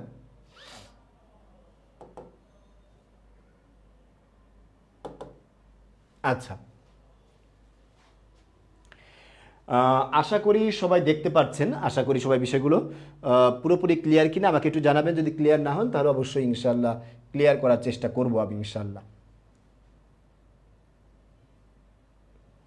সবাইকে আশা করি দেখতে পাচ্ছেন। হ্যাঁ, আচ্ছা, আচ্ছা, হ্যাঁ, শি ইজ ডেথ, হ্যাঁ হ্যাঁ, শি ইজ ডেথ। আচ্ছা, আশা করি ক্লিয়ার। স্যার আমিও মিস করতেছি। রিয়াজ কি মিস করছেন আপনি একটু জানাবেন আমাকে। হ্যাঁ, কাকে মিস করছেন? বিলাসীকে? ছেলেরা কি চান্স পেলে মিস করা শুরু করে দেয় নাকি? বিলাসীকে আপনার মিস করে কোনো লাভ নেই তো, বিলাসীর তো মিস করার লোক আছে রে ভাই, আপনি আপনার জায়গায় থাকেন। আচ্ছা, দেখেন এখানে বলছে প্রথম লাইন কি বলছেন, ওরে বাপরে আমি একলা থাকতে পারবো না, উক্তিটি নেড়ার এক আত্মীয়ার। এখানে প্রকাশ পেয়েছে নেড়ার আত্মীয়া, তার ভালোবাসার মানুষ যে আছে স্বামী, এই স্বামীর লাশ তিনি কি বলা যায় দীর্ঘক্ষণ বা 5 মিনিটের বেশি সহ্য করতে পারছেন না। এখানে ওই ন্যাড়ার ভালোবাসা যে আছে না, স্বামীর প্রতি তার ভালোবাসা যে আছে, এই ভালোবাসাটাকে তিনি এখানে স্পষ্ট করতে চেয়েছেন। স্বামীর প্রতি তার ভালোবাসা আসলে কেমন, তিনি এখানে স্বামীর প্রতি ভালোবাসাটাকে বোঝাতে চাচ্ছেন যে লাশকে ভালোবাসা আর স্বামীকে ভালোবাসা এক না। কিন্তু বিলাসী সেক্ষেত্রে ভিন্ন ছিলেন, তিনি লাশের কথা চিন্তা করেননি তার স্বামীকে ভালোবাসতে গিয়ে, ঠিক আছে। আচ্ছা, আশা করি ক্লিয়ার এটা না? আচ্ছা, তারপর বলছে গ্রামে যদি ইহার শাসন না থাকে তাহলে বনে গিয়া বাস করিতে হয়। উক্তিটি কার বলুন তো? মৃত্যুঞ্জয়ের জ্ঞাতি খুড়ার উক্তি এটা, তাই না? এখন গ্রামে যদি ইহার শাসন থাকার মানে কি বলেন? মৃত্যুঞ্জয় যে গ্রামে বিলাসীকে তার বাড়িতে বিবাহ করে তার হাতে ভাত খাচ্ছেন, এটা একদম নিজ জাতের মেয়ে, একজন জাত্যাভিমানের ক্ষেত্রে অথবা জাতিভেদের ক্ষেত্রে এটা খুবই বাজে কাজ ধরা হয় গ্রামে, মানে তৎকালীন হিন্দু সমাজে। তো এরকম একটা বাজে কাজ করছে, অথচ তারপরও তার কোনো বিচার হচ্ছে না গ্রামে। এই বিচার না থাকলে তো তারা গ্রাম ছাড়িয়া বনবাসে গিয়া বসবাস করলেই পারে। এই কথাগুলো বলে তিনি গ্রামের মানুষকে আসলে কি বলা যায় উত্তক্ত করছিলেন মৃত্যুঞ্জয়ের ব্যাপারে, যেন তারা মৃত্যুঞ্জয়ের একটা শাস্তির ব্যবস্থা করে। স্বদেশের মঙ্গলের জন্য সমস্ত অকাতরে সহ্য করিয়া তাকে হির করিয়া টানিয়া লইয়া চলিয়া গেল, ঠিক আছে, গ্রামটি রসাতলে গেল, ঠিক আছে। এগুলা বলতো উক্তিটি মৃত্যুঞ্জয়ের জ্ঞাতি খুরান। আচ্ছা, এটা তো আলাদা উক্তি আর এটা দুটো আলাদা উক্তি। তাহলে এখানে স্বদেশের মঙ্গলের জন্য, স্বদেশের মঙ্গল মানে হচ্ছে কেন স্বদেশের মঙ্গলের কথা বললো? কারণ হিন্দু সমাজে নিচু জাতের কোনো মেয়ের হাতে ভাত খাওয়া মানে হচ্ছে সামাজিক জাত্যাভিমানটাকে নষ্ট করা, ঠিক আছে। নকল ভালোবাসার আত্মীয়ার, না না, নকল ভালোবাসাও বলা যাবে না আত্মীয়াকে, কারণ মৃত্যুঞ্জয় ন্যাড়া ওখানে নিজে উল্লেখ করে দিয়েছেন আমি তার ভালোবাসাকে ছোট করতে চাচ্ছি না। তাহলে এটুকু ক্লিয়ার, আমরা বুঝতে পেরেছি। তাহলে এখানে হির করে আসলে স্বদেশের মঙ্গল কেন হবে? কারণ আমাদের গ্রামের মধ্যে একজন খারাপ কাজ করছেন, কি করেছেন? খারাপ কাজ করেছেন, একজন ছোট জাতের মেয়েকে বিবাহ করে তার হাতে অন্নপাপ করছেন। সুতরাং এই অন্নপাপের বিচার থাকা উচিত। এই বিচার বোঝানোর জন্যই প্রকৃতপক্ষে এখানে তিনি বলছেন মৃত্যুঞ্জয়কে আটকে রেখে বিলাসীকে যখন গ্রামের 10-12 জন যুবক মেয়েরে গ্রাম থেকে তাড়িয়ে দিচ্ছেন, হির করে টেনে নিয়েছেন, সেটা কার জন্য? গ্রামের মঙ্গলের জন্য। এরকমটাই তিনি এখানে প্রকাশ করতে চেয়েছেন। আচ্ছা, গেল গ্রামটা যে রসাতলে গেল, উক্তিটি কার বলুন তো? মৃত্যুঞ্জয়ের জ্ঞাতি খুড়ার। এখানে গ্রাম রসাতলে বলতে গেল মানে হচ্ছে মৃত্যুঞ্জয়ের যে কর্মকাণ্ডগুলো ছিল সেই কর্মকাণ্ডের দ্বারা গ্রামটা রসাতলে গেল, এটা বোঝাতে চেয়েছেন। আশা করি ক্লিয়ার। যেদিন দেখা হইয়াছে সেদিনই দেখিয়াছি ছেঁড়া খোরা মলিন বইগুলো বগলে করিয়া পথের এক ধার দিয়া সে কি করেছে?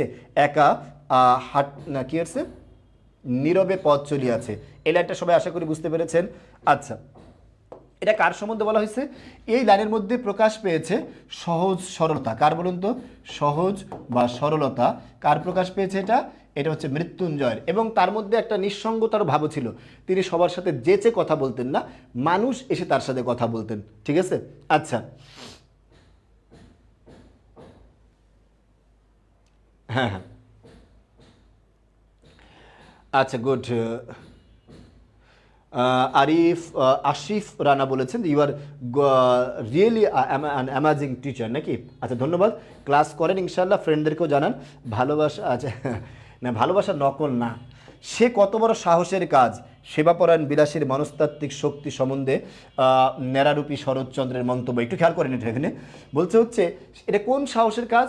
ওই যে মৃত্যুঞ্জয়ের মৃত্যু যে কোনো রাতে যে কোনো সময় হতে পারে এ কথা জানা সত্ত্বেও মৃত্যুঞ্জয় বিলাসীকে ওই একা পোড়া বাড়ির মধ্যে নিয়ে মৃত্যুঞ্জয়কে নিয়ে বিলাসী ওখানে অবস্থান করছেন, তাকে ছেড়ে যাননি। সেই সাহসটাকে তিনি এখানে প্রশংসার দাবি হিসেবে উল্লেখ করেছেন। কিন্তু এই পাপের দণ্ড একদিন আমাকে ভালো করিয়াই দিতে হইল। খেয়াল করছেন কোন পাপের দণ্ড বলুন তো? এই কারা কারা এটা আনসার করতে পারে? কোন পাপের দণ্ড আনসার করবেন সবাই। কোন পাপের দণ্ড বা শাস্তি? দণ্ড মানে কি বলুন তো? শাস্তি। কোন পাপের দণ্ড? এটা আপনাদের জন্য প্রশ্ন। উক্তিটি ন্যাড়ার সম্বন্ধে। কার বলুন তো? ন্যাড়ার। আচ্ছা, টিকিয়া থাকার চরম সার্থকতা, টিকিয়া থাকার জীবনের চরম সার্থকতা নয়, অতিকায় হস্তে লোপ পেয়েছে তেলাপোকা টিকিয়া আছে। লাইনটা একটু ভালো করে খেয়াল করবেন। এখানে টিকিয়া থাকা দ্বারা তিনি কি বোঝাতে চেয়েছেন? যে যারা টিকে আছে, তিনি এখানে বলতে চাচ্ছেন প্রকৃতপক্ষে সমাজে সমাজে অথবা জীবন ব্যবস্থায় আমরা যেই সমস্ত মানুষদেরকে দেখতে পাই, যেই সমস্ত মানুষদেরকে আমরা দেখতে পাই তাদের মধ্যে দেখি সমাজে অনেক প্রচলিত ভ্রান্ত রীতি আছে। ওই রীতিগুলো টিকে আছে মানে সেগুলো শ্রেষ্ঠ রীতি এটা না। তিনি বলছেন টিকে থাকলেই সবচেয়ে বড় না। তেলাপোকা টিকে আছে কিন্তু অতিকায় হস্তি গজ, ম্যামথ যেটাকে আমরা বলি, সেই ম্যামথ বা গজ লোপ পাইছে। কিন্তু মানুষ এখনো প্রশংসা করে বা আলোচনা করে কাকে নিয়ে? তেলাপোকাকে নিয়ে, হাতিকে নিয়ে। অবশ্যই হাতি নিয়ে আলোচনা হয়, টিকিয়ে থাকলে যে আপনাকে নিয়ে আলোচনা হবে, আপনি শ্রেষ্ঠ এরকমটা না। এটাই হচ্ছে এই বাক্যের কথা, যে টিকিয়া থাকতে পারলেই আপনি শ্রেষ্ঠ এরকম না। অনেক ভালো মানুষ আছে সে টিকে নাই, কিন্তু সমাজে দেখলেন আমাদের সমাজে যে সমস্ত রাজনীতিবিদরা আছে তারা অধিকাংশই অনেক বাজে মানুষ, অনেক বাজে মানুষ। এই বাজে মানুষগুলো টিকে আছে মানে তারা শ্রেষ্ঠ মানুষ এরকমটা না। এটা আপনাকে মাথায় রাখতে হবে। টিকে থাকাই জীবনের শ্রেষ্ঠত্ব না। এই কথাটার মূল কথা হচ্ছে এটা। তারা বাস করিতে থাকিলে পল্লীর এত দুর্দশা হয় না। তারা কারা বলুন তো? গ্রামের শিক্ষিত শ্রেণী যারা আছে তারা যদি গ্রামেই বসবাস করতেন তাহলে গ্রামের এই দুর্দশা আর হতো না। এটা হচ্ছে লেখকের ভাষ্য। ঠিক আছে? আচ্ছা, এরপর আর কি আছে বলুন তো? ঝোঁকের মাথায় হয়তো বা অনধিকার চর্চা করিয়া বসিব, সমাজের সমালোচনা। আচ্ছা, হ্যাঁ হ্যাঁ হ্যাঁ, সমাজের সমালোচনা প্রসঙ্গে শরৎচন্দ্র এই উক্তিটি করিয়াছেন। ঠিক আছে? মানে তিনি বলছেন সমাজে যে আমাদের সমাজে যে প্রচলিত, হিন্দু সমাজে যে প্রচলিত, আমাদের সমাজ না, হিন্দু সমাজে প্রচলিত আইনগুলো আছে সেই আইনগুলো সম্বন্ধে এখানে এই কথাগুলো তিনি এখানে বলার চেষ্টা করেছেন। ঠিক আছে? আচ্ছা, একটু খেয়াল করেন, আজান দিচ্ছে এখানে। আজানটা শেষ হোক, আমরা ইনশাল্লাহ এরপরে বাকি অংশগুলো আলোচনা করে শেষ করব। আজান হচ্ছে এখানে, আপনারা হয়তো শুনতে পাচ্ছেন।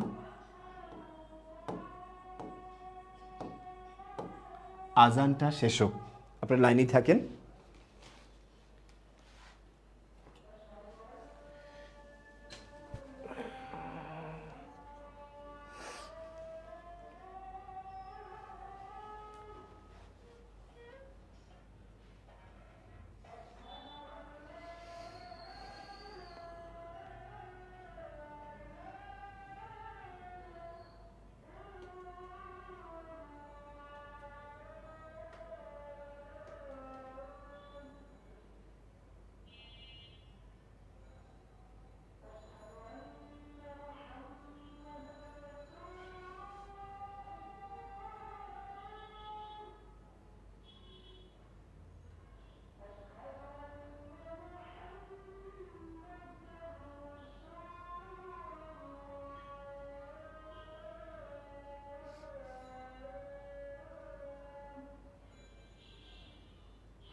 আচ্ছা, গুড, চমৎকার। আমরা এটা লাইনটা শেষ করে ফেলি ইনশাল্লাহ, সবগুলো উক্তি। আচ্ছা, এরপরে একটু খেয়াল করুন তো, পরের লাইনটা কি বলছে? বলছে ঠিক যেন ফুলদানিতে না জল দিয়া ভিজাইয়া রাখা বাসি ফুলের মতো। অর্থাৎ এখানে বিলাস সম্বন্ধে বলা হয়েছে। বিলাসী মৃত্যুঞ্জয়ের সেবা করতে করতে এতটা ক্লান্ত হয়ে গেছেন যে ফুলদানিতে পানি দিয়ে আপনার যে ফুল ভিজিয়ে রাখা হয়, সেই ফুলগুলো দেখবেন যে অনেক সময় দেখতে উপর থেকে তাজা মনে হলো, ছুঁইলেই ঝরে পড়ে যায়। বিলাসীর অবস্থা এরকম হয়েছে, সেটা তিনি বোঝাতে চাচ্ছেন না। করুক গে সবাই, আমাদের তো আর খাবারের অভাব নেই। এখানে সততা প্রকাশ পেয়েছে কার বলুন তো? বিলাসীর সততা। বিলাসী আসলেই সৎ ছিলেন, তিনি চাইতেন না যে তাবিজ বিক্রি করে, ভণ্ডামি করে, মিথ্যা প্রচার করে তারা সেগুলো দিয়ে তারা সংসার চালায়, এরকম তিনি এগুলো পছন্দ করতেন না, তাই তিনি এখানে কথাটা উল্লেখ করেছেন। ক্লিয়ার বিষয়টা? তাহার হৃদয় জয় করিয়া দখল করার আনন্দটাও তুচ্ছ নয়, সে সম্পদ অকিঞ্চিত নহে। তিনি বলতে চাচ্ছেন যে আপনারা মনে করতে পারেন সমাজে অনেক বড় বড় সভ্যতার জয় হয়, অনেক বড় বড় সমাজ ব্যবস্থার আইন প্রচলিত হয়, কিন্তু একজন নারী যে সর্বস্ব ত্যাগ করে আরেকজন পুরুষের জন্য কি বলা যায়, পুরুষের জন্য উৎসর্গ করে, এমন নারীর মন জয় করতে পারাটাও কম বড় কাজ নয়, এটাও অনেক বড় কাজ। তিনি এখানে এটাকে স্পষ্ট করতে চেয়েছেন। তাহলে তিনি এখানে নারীর মনটাকে অথবা নারীর জীবন ব্যবস্থাটাকে অনেক বড় আকারে প্রকাশ করতে চেয়েছেন। সেখানে মৃত্যুঞ্জয় বিলাসীর কথা বলা হয়েছে। ঠিক আছে, কার কথা বলা হয়েছে? মৃত্যুঞ্জয়ের প্রতি বিলাসীর কথা উল্লেখ করা হয়েছে। আচ্ছা, এরপরে কি বলছে দেখুন তো, আমার মাথার দিব্যি রইল এসব তুমি আর কখনো করো। নেরাকি বিলাসী উক্তিটি করেন যখন মৃত্যুঞ্জয়ের মৃত্যু হয়, তখন বিলাসী নেরাকে এই কাজটি না করার জন্য, এই মানে সাপুরে বৃত্তি যে আছে অথবা মালবৃত্তি, এটা না করার জন্য অনুরোধ করেন, কারণ তিনি জানতেন এই কাজটা হচ্ছে মিথ্যা কাজ। বাবা আমারে বাবুর সাথে নিকা দিয়েছেন জানো। এটা হচ্ছে মৃত্যুঞ্জয়ের থেকে যখন বিলাসীকে আলাদা করা হয়, মেরে হেসড়ে নিয়ে যাওয়া হয়, টেনে হেসড়ে, তখন তিনি তার ভালোবাসার মানুষের সাথে থাকার জন্য, ভালোবাসার মানুষের সেবা করার জন্য তিনি এই উক্তিটি করেন। কিন্তু আমরা তাহাকে তিলার্ধে বিচলিত হইলাম না। মানে তিলার্ধে বিচলিত হওয়া মানে কি? তিনি বলছেন গ্রাম ছাড়া করা হচ্ছিল যখন বিলাসীকে, তখন বিলাসী বারবার চাচ্ছিলেন যে নিজেকে টিকিয়ে রাখার জন্য, নিজেকে আঁকড়ে ধরে রাখার জন্য, কিন্তু গ্রামের মানুষ বিভিন্নভাবে তিনি বোঝাতে চাইছেন যে আপনারা অবৈধভাবে আমাকে অত্যাচার করছেন বা গ্রাম ছাড়া করছেন, আমার বিবাহিত স্বামীর কাছ থেকে আপনারা গ্রাম ছাড়া করতে পারেন না। এটা তিনি এখানে প্রকাশ করতে চেয়েছেন। কিন্তু গ্রামের মানুষ সেখানে বিচলিত হওয়া তো দূরের কথা, তারা আরও বেশি নিষ্ঠুরভাবে তাকে অত্যাচার করে গ্রাম ছাড়া করেছেন। ঠিক আছে, এই পুরো কথাটাকে তিনি এখানে স্পষ্ট করতে চেয়েছেন। তাদের ঘরে কি স্ত্রী নাই? এটা ওই যে আত্মীয়ার কথা বলেছিলাম না, যারা নিজের স্ত্রীকে সতীদাহ প্রথা প্রচলনের ক্ষেত্রে তিনি কথাটা বলেন যে সতীদাহ প্রথা প্রচলন করে আমাকে আমার স্বামীর চিতায় জ্বালিয়ে দেওয়া হোক। তাহলে পুরুষরা কেন এটা বিরোধিতা করছে? তাদের ঘরে কি স্ত্রী নাই? তাদের স্ত্রীরা তো তারা মৃত্যুর বরণ করার পর তাদের স্ত্রীদেরকে তাদের চিতায় জ্বালিয়ে দেওয়া হবে এবং সতীদাহ করা হবে। কথাটা কি ক্লিয়ার?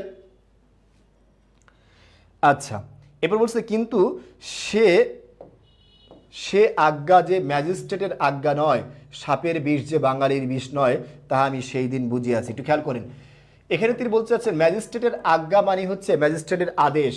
ঠিক আছে, ম্যাজিস্ট্রেট আদেশ করে একটা আর হয় আরেকটা, সাধারণত এটাই হয় দেখবেন বাংলাদেশে, ম্যাজিস্ট্রেট আদেশ করে একটা আর কি হয় আরেকটা। আর বলছে সাপের বিষ যে বাঙালির বিষ নয়, এটার ব্যাখ্যাটা আমি করেছি। সাপের বিষ দ্বারা হচ্ছে বাঙালির রাগ বা ক্রোধ যেমন ক্ষণস্থায়ী, সাপের বিষ এরকম ক্ষণস্থায়ী, তিনি এটা বলতে চান না। ঠিক আছে, অন্য পাপ এর আর কি প্রায়শ্চিত্ত আছে? বলছে যারা অন্য পাপ করে তাদের কোনো প্রায়শ্চিত্ত নাই, তাদের প্রায়শ্চিত্ত হচ্ছে একদম মৃত্যুদণ্ড। এটা আপনি মাথায় রাখতে হবে। ঠিক আছে, তুমি না আগলালে সে রাত্রিতে তারা আমাকে মেরেই ফেলতো। উক্তিটি নেরাকে করেছিলেন কে? বিলাসী করছেন। মানে ওই যে যেদিন রাতে তাকে প্রহার করে বের করে দেওয়া হয়, সেই দিন তাকে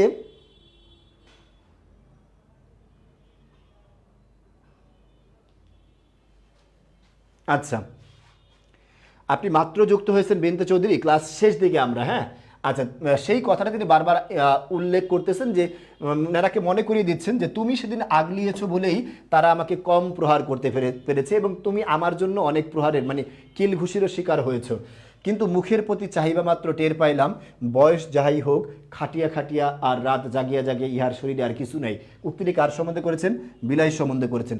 সে এই 1.5-2 মাস এত খাটছে মৃত্যুঞ্জয়ের পেছনে যে তার শরীর বা চেহারা একদম পুরো রোগাটে হয়ে গিয়েছে। কার সম্বন্ধে বলছে এটা? বিলাসী সম্বন্ধে বলেছেন ন্যাড়া নিজে। তাহলে মোটামুটি এই লাইনগুলোর ব্যাখ্যা বিভিন্ন সময় পরীক্ষায় আসে। আমি আশা করি এগুলো আপনাদেরকে টাচ করতে পেরেছি, এবং যারা ক্লাসটা মোটামুটি বুঝতে পেরেছেন তারা আগামী ক্লাসে ইনশাল্লাহ এটার এমসিকিউ আলোচনা হবে, সেই আলোচনা অংশগ্রহণ করবেন এবং সেখানেও আপনি ইনশাল্লাহ ভালো করবেন সেই প্রত্যাশা রেখে আজকের মতো এখানে শেষ করছি। আসসালামু আলাইকুম।